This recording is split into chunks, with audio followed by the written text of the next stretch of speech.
portrait.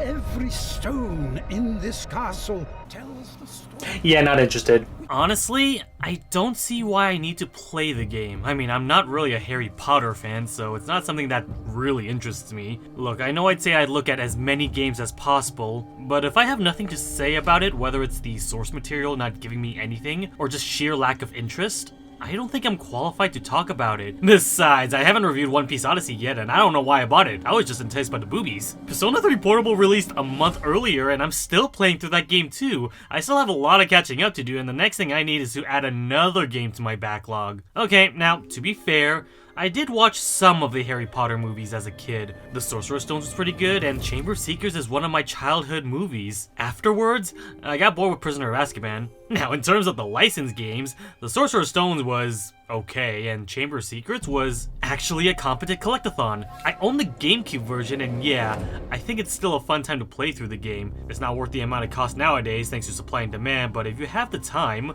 you can always emulate it. I'm going to jail, aren't I?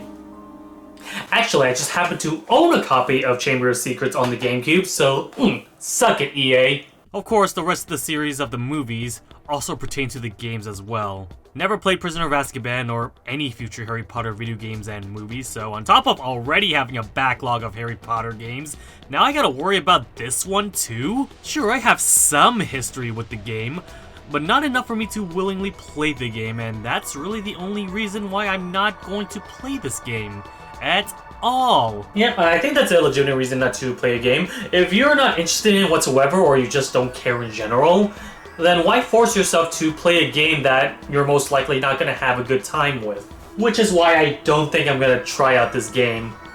Definitely not anytime in the future. Especially when there's no notoriety for it whatsoever.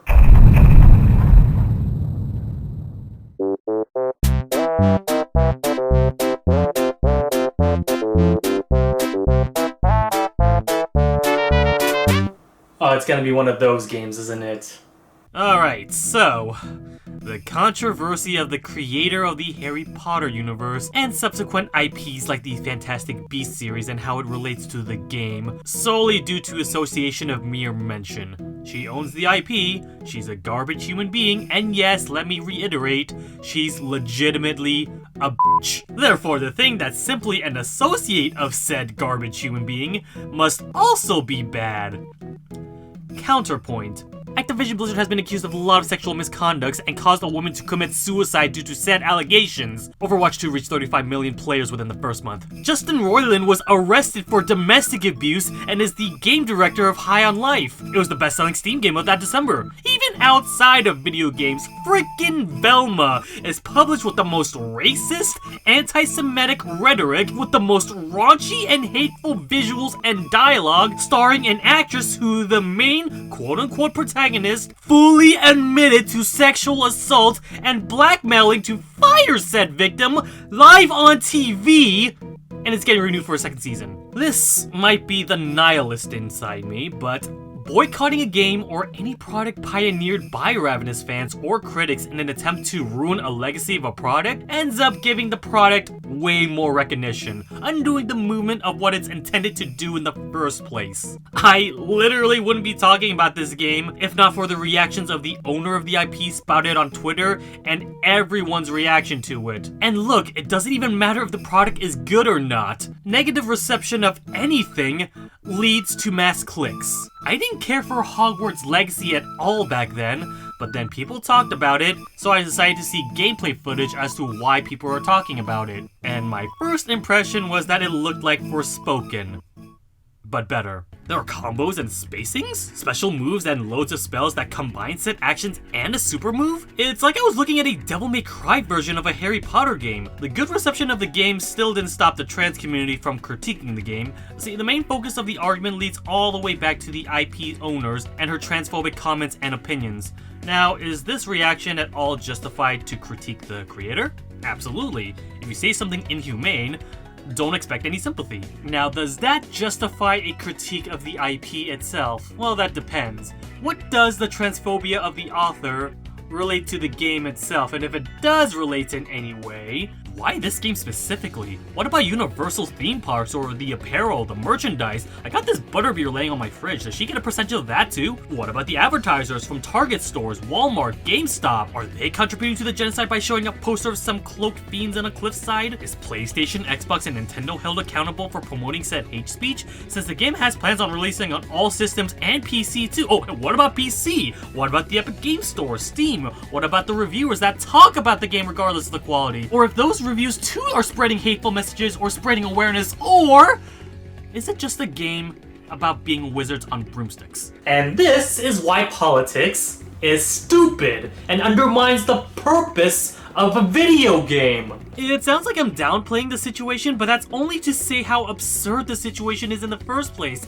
It really is an over-exaggerated issue that can be solved without resorting to hate speech, especially to those outliers who actually want a successful boycott, but have no idea how to actually boycott something. Yes, wishing someone ill will because they just wanted to play a video game will totally help your cause. And then when you're called out on your bullshit, just backpedal and say, oh, we never did that in the first place, despite there being clear examples of that actually happening, especially when there's literally a website dedicating to harassing people for just playing said video game. No, not only are you making more enemies, but by doing so, makes your boycott pointless in the first place. And even worse, also harms your own community by acting so barbaric. This is literally the rhetoric you guys fight to avoid, yet you're acting no better than the person you critique. If you want to boycott something, why not boycott the bills and laws that will pass in both the UK and America that give less rights to trans people? Boycott the hospitals that refuse to give trans people the proper treatment and requirement for them to successfully transition. What about the dangerous charities that J.K. Rowling plans to donate to? Why not boycott those? Instead, you're gonna go after people who just want to play a video game? I keep seeing rhetoric that regardless of what your thoughts are or who you support, anyone who gives direct money to the game will be the cause of mass genocide and euthanasia of a selective group. It's either you buy this game and you kill people, or you don't buy the game and you don't buy the game. You know, for a group that's all-inclusive of non-binary viewpoints, this is a very binary mindset. No, if you buy this game, you're not killing trans people. The bitch is already rich. A percentage of $70 isn't gonna skyrocket her profits. I need to stress this out by saying, just because some trans members by the community are acting like this, doesn't excuse bullying them back. Because in actuality, the majority of trans people either didn't find the game interesting enough to play, or know to distance themselves from the creator. They're suffering the most because now they are lumped to the trans folks who are in the vocal minority of the Twitterverse and Twitch raiders. The trans people, or even the posers who are acting the same rhetoric as the person they so despise, are not representations for trans people. They're assholes. And clapping back by making fun of trans people's existence or their viewpoints in association with everyone in that community, that's being transphobic. If you're buying this game just to quote-unquote own the liberals, you're not doing anything. At best, the sensible trans folk will find mild annoyance that you think this is affecting them, and at worst, you're actually purchasing a video game that actually is a lot more left-leaning with its inclusivity and liberal use of diversity sets in the 1800s. You guys remember Battlefield 5 where people were complaining about having a woman in the battlefield set at the time where men were predominantly the cause of all fatalities? Yeah, here's my opinion on that. Who the fuck cares? Like, seriously, it's a video game. Why does it have to be 100% historically realistic? The game didn't sell poorly or had a bad reception just because it had a female character in the leading role. It had bad reception because it was just a fucking bad video game. Is it realistic to include a trans character, a lesbian, Africans, Asians, and whatever main character you created?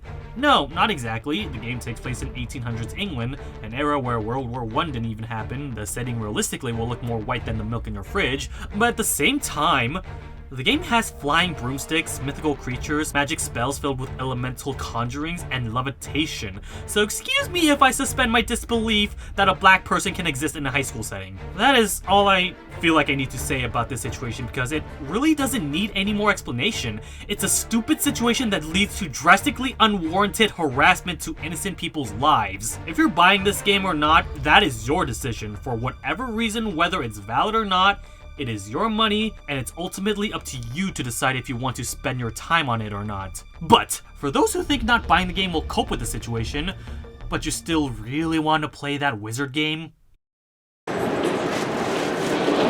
know you can buy this game used, right? The game's already paid for! You're buying it secondhand from a manufacturer rather than the publisher. I mean, you're still giving it some recognition, sure, but it's the equivalent of pirating a game or emulating it. You get to enjoy the game and fuck over the person you despise. Well, yar har fiddly dee. F you, J.K. Rowling, you won't get money from me. Not that she's getting a whole lot of money anyways if we assume this article is correct. Wow, so regardless of whether or not the boycott occurred or not, doesn't really matter because it's not affecting anyone aside from the publishers and developers. Fuck, I hate the internet. Speaking of developers, let's talk about them. Avalanche Software. Not a famous dev team, but I've seen their logo from time to time. These guys have created my childhood. They're more well known for a lot of licensed games, except these are actually well crafted and fun. The Tak and the Power of Juju series, Toy Story 3. Oh yeah, and they managed to make Chicken Little, a video game that somehow managed to be better than the actual movie. Oh my god, Mortal Kombat Trilogy on N64? Dude, these were like the early adopters for remastering old content. These guys, I've been quietly following their work, and from what I've played, they make some of the best childhood memories. Not a single game they have developed has ever disappointed me. You, I was getting to that. Okay, yeah, they made Dragon Ball Z Sagas, and I ain't gonna sugarcoat it. This is the worst fucking game I've ever played. But I'm still willing to give them a chance, and, well, here we are. Let's see what they have to offer as we dive into Hogwarts Legacy. The game starts off with creating a character, and I'm going for my OC. A lot of people usually design their own characters, and granted, I think the preset face models that they showed off look good enough to account for race and gender. Going as far as to having a multitude of different hairstyles, and to top it off, selecting your preferred pronoun with no limit to body type. Unfortunately, you can't be exclusively non-binary. Some people may view the word wizard too masculine, but at the very least, you can be a trans character. Interesting dissonance from the original controversy. I've created 4 different characters, but that didn't mean I played the game 4 times. There are 4 houses you play as: Gryffindor, Ravenclaw, Hufflepuff, and Azkaban. Wait, wrong game. And the way they formulate what house you belong to is a questionnaire resulting into what house you belong to, only for you to choose what you want to be anyways. Like, I tried to answer questions I assume a Slytherin would say, and ended up in Ravenclaw somehow, but hey, I can still be a Slytherin in spite of what the talking hat says. I have 4 different characters just to get 4 different trophies, and that's the max amount of characters you can create in one profile. This does encourage replayability a little bit, but going through the beginning of the game just to get the exclusive house missions can feel a little bit of a drag. And I guess there are some dialogue choices, and the house that you reside in also gives you a different locale for your dormitories, which, can I say, damn, Slytherin's one lucky son of a bitch. They live in an aquarium? Holy crap, this looks awesome! Maybe not so much in terms of exiting or entering said dormitory. Like, oh my goodness. Do I have to take a forced shower just to get out of the bed and go to class? Alright, Mom, I'm going to school! Otherwise, there's virtually no difference between each house and their experience. My main character I play is a Ravenclaw with dark skin and white hair. I'm not gonna sing the jingle, you guys already know my fetish. This is the main character I'll be utilizing for a full playthrough, but I did make 3 other characters just to showcase their exclusive missions. Can you guess what this Gryffindor is a reference of? Unfortunately, there's one bug that I have to bring up that will persist throughout the entirety of the game depending on what character voice you pick. So there are only 2 different voices, generic male and generic female. They didn't hire multiple voice actors to differentiate your custom character. Your voice can only be masculine or feminine. There is a pitch slider that can make your character lower or higher in terms of pitch perception. The problem is, changing the slider to anywhere besides the middle will make your character sound like a robot. And by the end of my playthrough, there was no patch to fix this. I feel like it was better for the dev team to hire more voice actors to diversify the voice roles than just the two that we currently have. And not to say that these two are doing a bad job, they do a perfectly fine job as it is starring the main character role. I just think that if you want to decrease or increase the pitch of your character, they could have hired more voice actors to fit that role rather than a pitch slider, because it makes it so obvious that it was altered. Meet Professor Fig. No, he's not a Pokemon professor despite his name. He's your main professor throughout your journey and Hogwarts, but before that, both he and your MC will be attending Hogwarts. Professor Fig as a teacher of magical theory and your MC as a 5th year, which is unorthodox for Hogwarts as this means you have a lot of catching up to do with your studies. But while attending Hogwarts, both you and your main professor's goal in all of this is to discover a long-lost secret that has been held for over hundreds of years, and our key, quite literally, is to start with our expedition using this port key that's been left after the death of Professor Fig's wife. All the while, we also had to be wary of a fellow goblin named Ranrock, who's also after the secret and plans on using his magic to rule dominance over humans. Unfortunately, he can also summon dragons. Rest in peace, whoever that guy was, because he will never be mentioned after this cutscene. We make it to some ruins, a vault, and a hidden lair, all the while plowing through a basic tutorial, and after a scuffle with Ranrock himself in person, we eventually made it safely out of the bank and on our way to Hogwarts. From there on is where you'll kickstart your wizardry endeavors, battling trolls, attending classes, discovering secrets, and my favorite part of any RPG, dating sims!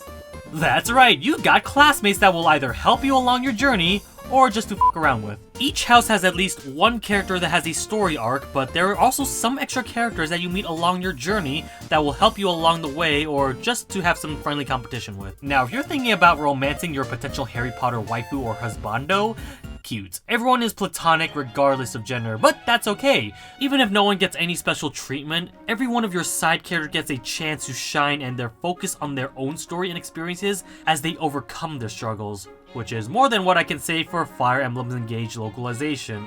Okay, getting off topic. Would it be cool to include romance? Sure, I think that's perfectly fine.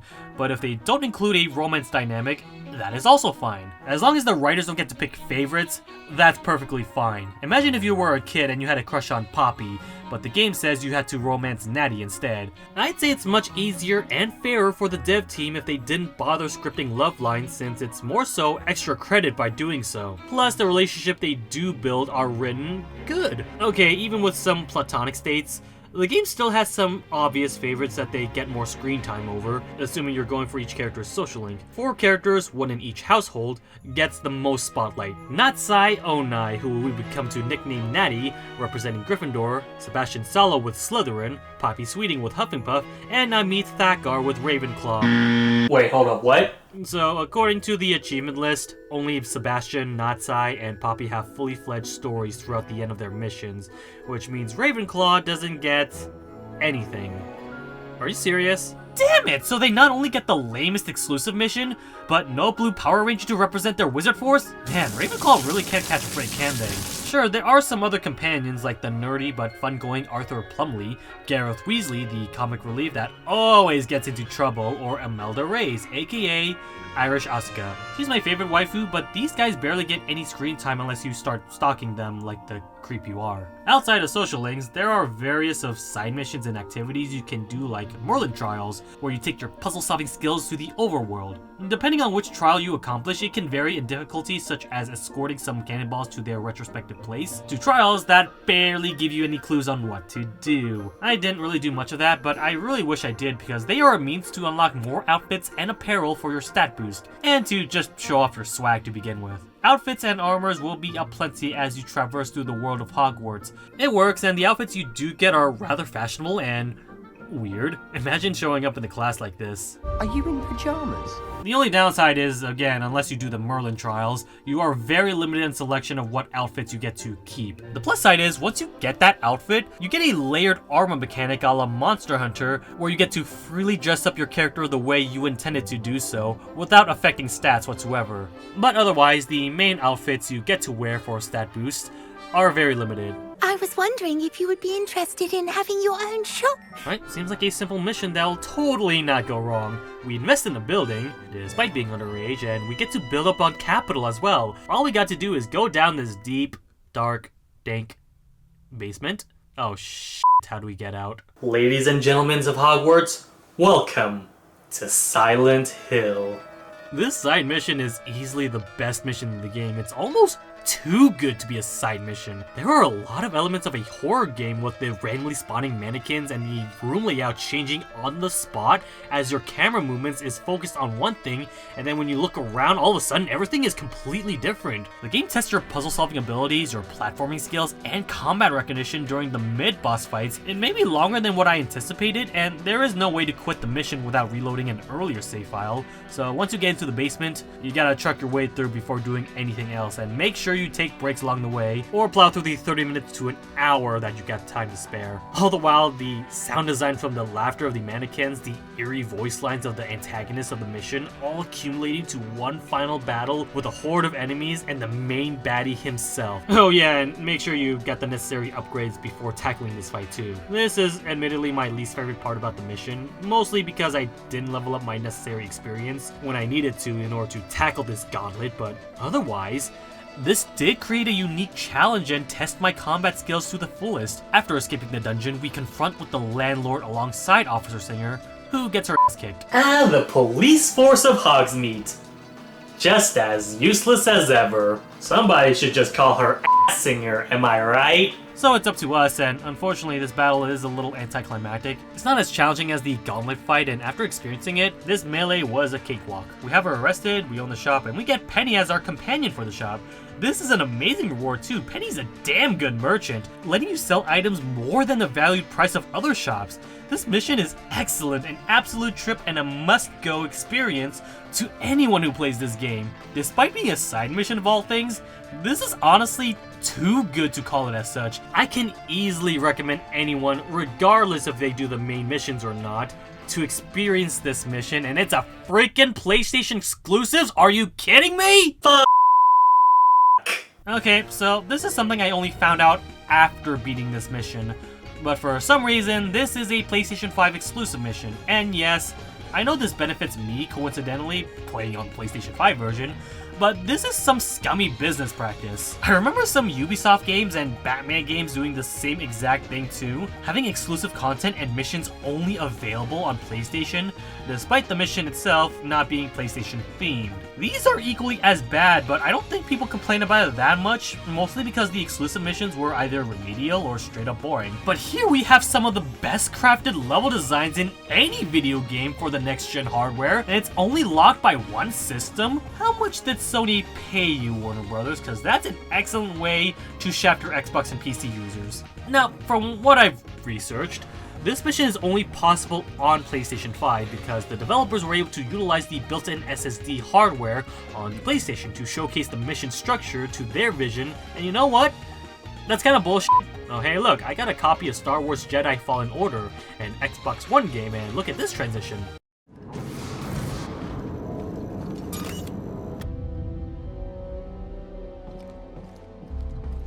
Yeah, I don't buy that. If last-gen hardware was able to perform these tasks, there is no excuse. I'm just saying, if this isn't a paid-off transaction due to our overlord Sony gatekeeping their 30-minute mission, they would have made the effort to optimize it for other platforms, which they could do considering they actually have it running on other platforms, but they're not getting it until April of next year. I rest my case. I'm not just solely blaming on Sony or Warner Brothers or whoever the hell decided this was an exclusive mission because, why can't I play the game on my favorite system? I played it. I own the version that plays it. I just want other people to enjoy it as well. Why is that so hard?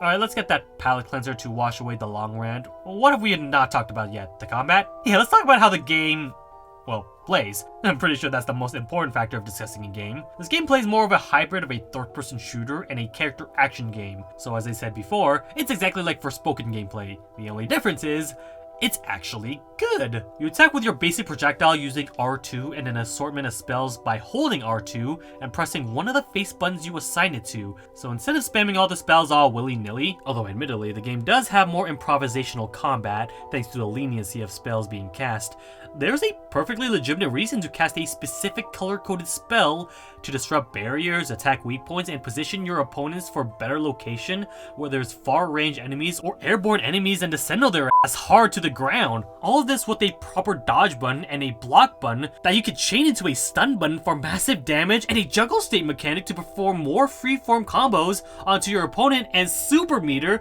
that lets you do even more massive damage when you build up your combos. Holy f***! This is like Devil May Cry in wizard form. This is one of the most freeform games I've ever played recently, second to Hi-Fi Rush. It's kind of a coincidence how there's 2 hack and slash games this year that were really good. That's honestly the perfect word I can describe this combat. Freeform. Every attack and special attack just feels great to accomplish, especially with the sound design of how crunchy those impacts feel. It makes me want to see how they improve the combat with different or more unique spells, since the spells you do get while giving the player a great selection can feel samey if you're going for the same optimal route rather than just around with your opponent's corpse. But outside of combat, there are also some stealth sequences. You get an invisibility spell, and navigating through these areas give you another option for combat. If you don't want to deal with them head on, you can always just be sneaky and stun the opponents. And by stun, I mean straight up kill, because there's no way these guys can survive being literally turned into stone. My goodness, there's already loads of main quests, side quests, and challenges, all of which are really fun to play, and how else can you expand upon the gameplay for this game? Have you guys ever played Sims and Pokemon? The Room of Requirement is the best place to customize your crib. I am gender inclusive, so here we have the most unisex bathroom I can build. Outside. Don't worry about where to shit. I could use that to brew some chomping cabbages. I'm not gonna lie, I spent way too much time in this room more than I needed to. Customizing the furniture, the layout, and how I want my walls to look, needing threads to unlock outfits and customize perks, a plantation selection for crops and potions, and the setting whether or not I want it to be Daytona, USA, or Luigi's Mansion. All the while capturing literal pocket monsters to gather materials, pet and feed them, cause these little boogers are just too adorable, and force them to fuck, because yes, breeding exists. I wasn't kidding when I said Pokemon too, there's also Eevee training. Sure, it's not as expansive. I think there's a total of 13 different beasts that you could capture instead of 151. But look at that! There's even shiny hunting too, and I managed to capture a shiny Pokemon. I mean, shiny beast. Now, I don't know exactly the rarity of said shiny hunting, but let me just have this accomplished, damn it, I need this. I'm amazed at the amount of content this game already has. On top of the side quests and dungeons you could explore, there's essentially a game inside the game. But it does not have Quidditch. Why? I think that's a better reason to boycott this game than some bad woman's opinion. There is an explanation as to why it's not in the game. Professor Black states that due to a Quidditch-related accident, the next season has been cancelled. But look, I may not be a huge Harry Potter fan, but Quidditch was one of the few exceptions. And Quidditch World Cup on the GameCube? Hell yeah, this was the best combination of chaotic fun and bullshit. I didn't care for how lowly the game was rated. This was one of my guilty pleasures. I don't know, maybe they're waiting on a Quidditch standalone video game or add it as future DLC when it's ready. Which is actually what happened after I scripted that line. Oh sweet, Quidditch Champions just announced during the scripting of this video. Amazing for Quidditch fans out there, but it just goes to show how slow my production is for these types of videos. Aside from the lack of Quidditch content, you do get to fly around with your broomstick. That's how I was able to play the Immortal Race challenges. With the exception of Hogsmeade and Hogsworth, you get to pretty much roam around the map as you wish. And since there's a vast open world with enemies and resources placed in near perfection, there's a lot to look forward to in terms of exploration, crafting, and the main story. Oh shit, there's a main story for this game, isn't there? Yeah, the side missions are fun and all, but let's not forget that there's a main game here too. You get dungeons to explore for each headmaster of the past by the name of the Keepers to discover the hidden past of Isadora and the location of each Chamber of Secrets where her treasure is being held. After the end of each dungeon, you dunk your head into some mercury in order to get a vision of the past and how she discovered the dark arts to take pain away. And her ultimate maddening research was too much for the Keepers to let such unholy power run loose. And that power is why Ranrock and his group of putties continue to search for the same source of dark magic. So on top of discovering the treasures for ourselves, we need to stop Ranrock from discovering first. Yeah, the plot's basic, but it works well. The acting and interaction is played well to the story, and your character in their search for mysterious power has to balance that out while being a high school student. Along with your main quest, you'll experience friends and teachers along the way that will help you with your journey, including an insider spy who's the twin brother of Ranrock by the name of Lodgok. And you're focused on your studies because, remember, you're still a teenager with attitude. So while you enjoy your butterbeer and dates with your fellow classmates, you gotta learn how to Accio and Flipendo in order to defend yourself against the dark arts. Or cause major injuries to those upon you, aka using the dark arts for yourself. So, the game does give you the option to learn the dark arts. There are 3 in total if you choose to learn them using Sebastian's quest: Crucio, Imperio, and Avada Kedavra. Crucio, in lore, causes immense pain to the user. Not enough to kill them, but enough to possibly incapacitate them. Which is why your opponent doesn't lose HP periodically, but they are stationary for the duration of the curse. Imperial, the more useful dark art, allows you to control your opponents temporarily to fight other opponents, basically acting as another partner fighting alongside you. The only annoying thing about this spell is that when there is no more enemies around, there is a wait time for your mind-controlled puppet to stop being drugged by your magic, and since there's no friendly fire, you can't really kill them until they are no longer your friend. Lastly, we got Avada Kedavra. Oh boy. So in lore, it's a one-shot kill.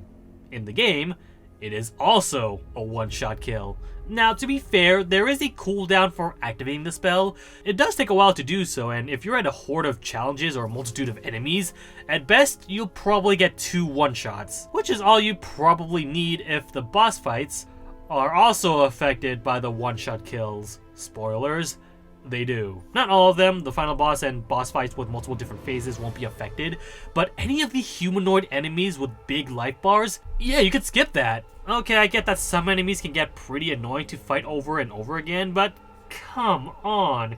This completely ruins the challenge. It also doesn't help that when you do the instant kill spell on a boss, but whoops, they need to be alive for the next cutscene, well, let's just sweep that Avada Kedavra under the rug. I just Avada Kedavra kiss his gluteus maximus, but nah, we just need him to walk it off. He'll be fine. Now, do I think they should have removed this mechanic altogether? Hell no! After a couple of battles, you start getting tired and want to just get the battle over and done with in order for you to get to your next destination. Or alternatively, get those materials for enemies for brewing potions, gardening, or crafting materials. Have it be a one-time use per battle, or make the cooldown timer slower than it is right now. Also, make the boss battles immune to it, because sure, it's funny, but after doing it multiple times, it feels kind of game-breaking. Something else I really was hoping for the Dark Arts is that it had more consequences. The game's stories practically encourage you not to do it with the exception of Sebastian, who gives you the monkey's paw of sorts. Except instead of a monkey's paw, it's Mega Man with a rope. The only punishment you get for using the Dark Arts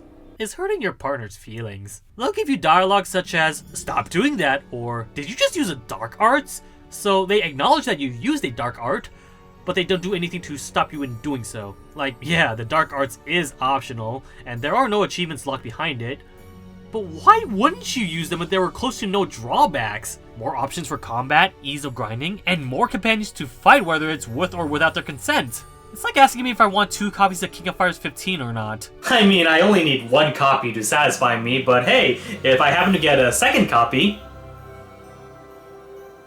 make that a 3rd copy, then there's really no drawback, so why the hell not?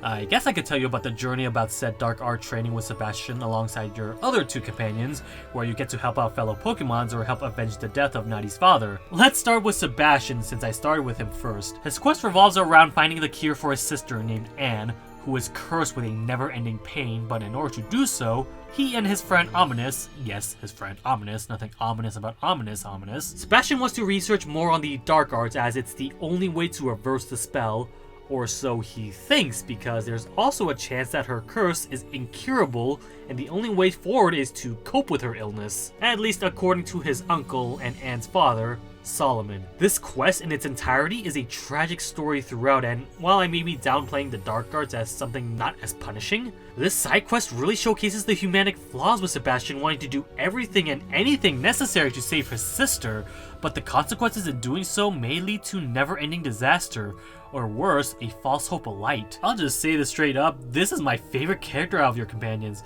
They absolutely fleshed out his morals and struggles in an overarching game, and in the end, in pursuit of finding the cure leads to him killing his uncle, completely ruining his relationship with the one true person he cares about. They hold no punches to the drama, and that's exactly what I crave for this mission. Not to say that the other two are bad. Poppy Sweeting, no pun intended, is such a sweetheart. Her care for animals, whether it's vicious or fluffy, gives that wholesome environment that you want to help her in her quest to stop poachers from forcing innocent animals to fur farms or cockfights. Her story is straightforward. You beat poachers with the help of mythical centaurs. The only thing I dislike about this quest is that some of the puzzles can get pretty difficult, though I can't tell if they're just legitimately hard or if I'm just a dumbass. Otherwise, knowing her backstory as to why she wants to protect the animals and why she's so adamant in making sure every life is taken care of, considering the fact that she and her family were former poachers, it's clear that she wants a redemption arc, and she absolutely deserves it by the end of the mission. Lastly, we got Natty with her quest to bring an evil man by the name of Harlow to justice.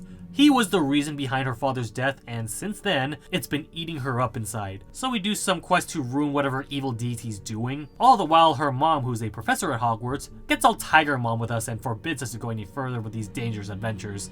Unlucky for her, or lucky for us, Danger is our middle name, and...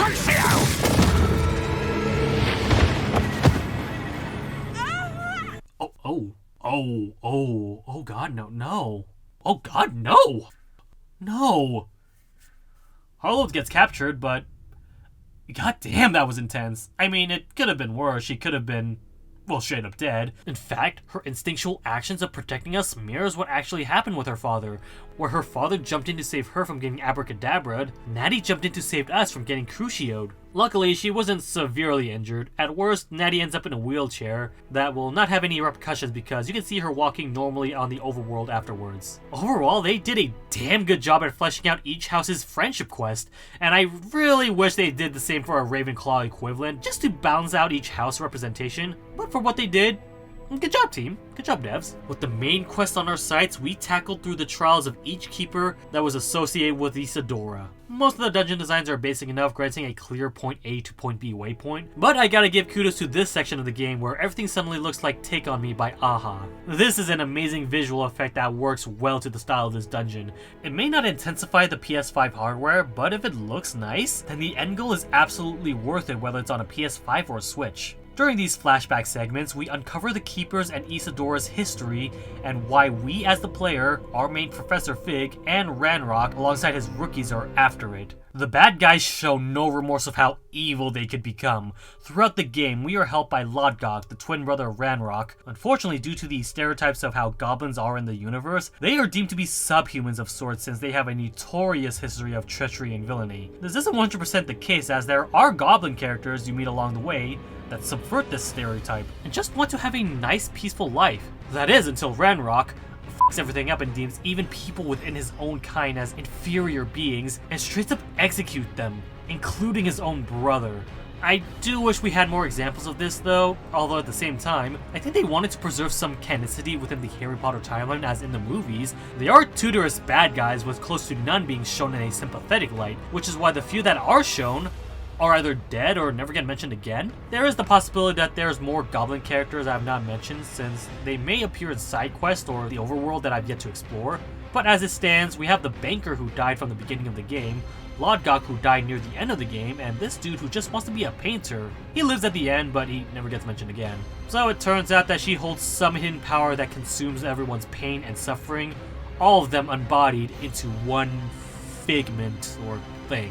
It's never specified what it is until the very end, where we get to witness it for ourselves. Our job is to discover it. The game sets it up so that it's either about us stopping the forces of pain, or to obtain it for full power, even further exemplifying by the Keeper's unwillingness to reveal the location, until our main character is ready to use that knowledge to her responsibility. I think this was a way for the writers to flex on how our main character evolves, whether they grow up to be a true heroes of Hogwarts or the Anakin Skywalker of wizardry. That doesn't really account for much, since in the very end, Ranrock obtained the power for themselves, which leads us to our final boss fight. This is executed in glorious fashion. Every professor is here to help and aid you on dealing with Ranrock and his forces, but it's too late as he consumes evil energy and turning into that thing, the Sky Giant Monster. The intensity of switching up which types of spells are compatible and comboing when you have the chance to do so, our power is not enough by the end of the battle. But Professor Fig swoops in to grant his last remaining power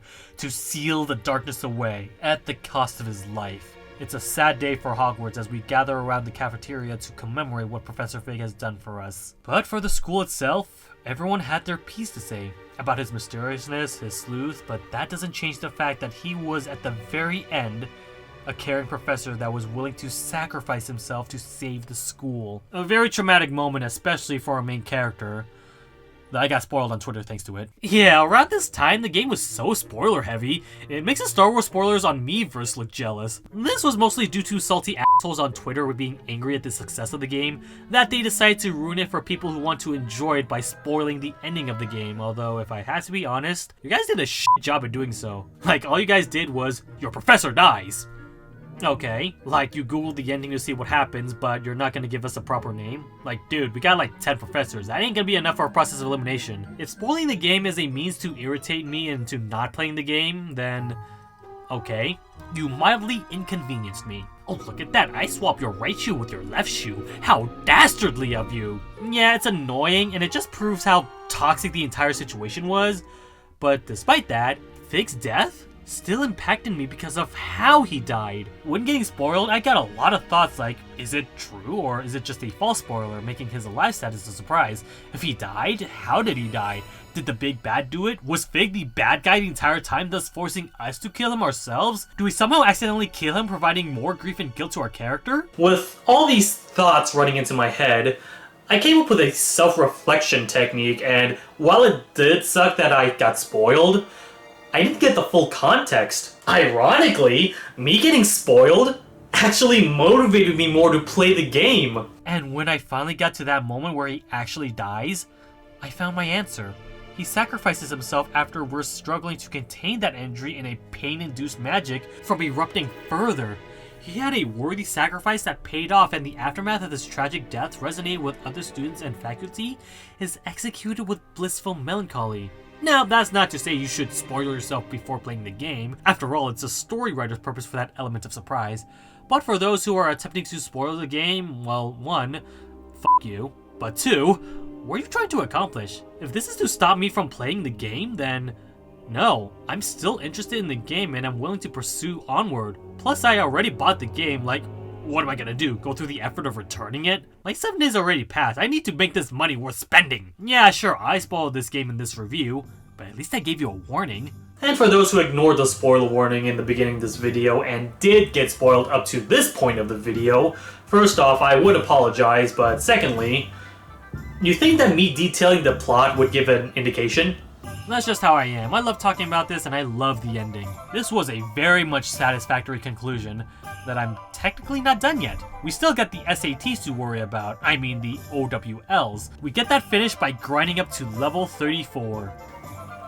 I did not do that. Look, after all the hype and drama and me wanting to get to Octopath Traveler 2 as soon as possible, I think this is a good stopping point for me to finish the game. Sometime down the line, or when I make the best of for this year, because let's face it, this game is definitely going to be on it. I'll probably finish it and make it to the OWLs, but for the time being, I'm definitely satisfied with what I got. Well, with all that information condensed into a near hour-long experience, here are my thoughts for Hogwarts Legacy. This is the quintessential Harry Potter game. At the very least, it's the best damn game I've ever played in the series. Mind you, my only frame of reference is the Sorcerer's Stones and Chamber of Secrets, so anything, that might change my viewpoint. Or not, considering how Chamber of Secrets is considered everyone's favorite game anyways. But Hogwarts Legacy is an amazing experience that caters to the Harry Potter fans and any action-adventure fan that wants to get into the series. This is a very good starting point, which is why my final verdict is an astounding 60 out of 70. God fucking damn it, you're so close to being perfect! Yeah, the game may be good, but it hasn't exceeded my $70 price tag just yet. With that being said, I'm still willing to give this a regular rating of a 9 out of 10. The game's not perfect, but it's absolutely good enough that any negatives can be ignored or dealt with. Some of the annoyances like your character pitch, the unclear map design, and the immersive Avada Kedavra inconsistencies can get immersion breaking, but I'm willing to bypass that thanks to the wide open world with tons of side missions, social links, and creative combat that you're able to experience. I had a lot of fun with this game, and it definitely deserves the graduation diploma. For what it succeeds in, it does so with flying colors. If you're boycotting this game, you already made your peace. I'm not here to convince you to change your mind. Also, wow, you actually watched this video all the way through? I'm surprised you didn't just rage quit in the middle of my intro. But for those on the fence or are morbidly curious about the game, it's definitely worth it, especially on a sale. It's crazy to think that a simple salty reaction could cause a domino effect. Never would I really honestly give this game a shot if it wasn't for the controversy that happened, and even more so, never would have I assumed that this would be my possible Game of the Year contender. I don't think that there's going to be a similar reaction to this game for a long time, let alone this year. But for what it's worth, if it's the same quality of standards as Hogwarts Legacy, then I'm honestly looking forward to it.